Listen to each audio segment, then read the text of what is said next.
First at 4, a Prince George's family's fight to return a man mistakenly deported to El Salvador faces yet another hurdle. Thank you for joining us this afternoon. I'm Simone D'Alba. Today, during a meeting at the White House, President Donald Trump and El Salvador's president said they do not plan to return Kilmar Abrego Garcia. Tomorrow marks 1 month since the father of 3 has been held at a prison in El Salvador. Rafael Sanchez Cruz is live outside the White House in Rafa. It really seems at this point like both leaders are just doubling down.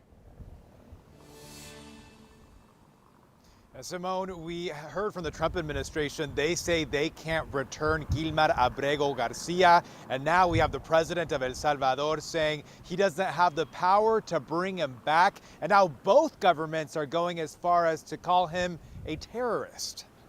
How can I return him to the United States? The president of El Salvador says he does not plan to release Kilmar Abrego Garcia from the notorious prison CICA. I don't have the power to return him to the United States. The Trump administration has the same argument. The attorneys representing the administration say they will facilitate his return, but they're not required to bring back the man they mistakenly deported.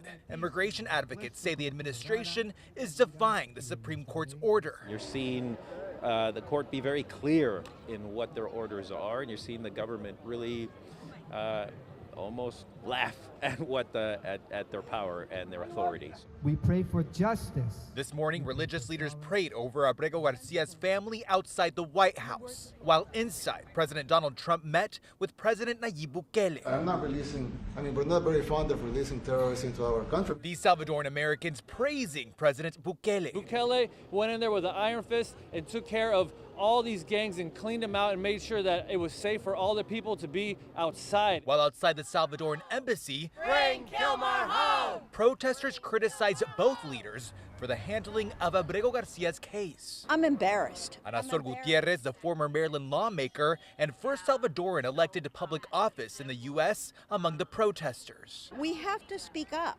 and hold our rights and everybody's rights up for and defend them. Abrego Garcia's attorneys say that he was cleared of these gang allegations back in 2019, and they also say he actually fled El Salvador because of these gang threats over a decade ago. Now tomorrow, there's a hearing set in federal court in Greenbelt to take on this case once again. Outside of the White House, I'm Rafael Sanchez Cruz, WUSA 9. Certainly not the last we've heard of this case, Rafa. I know you'll continue to follow it for us. Thank you.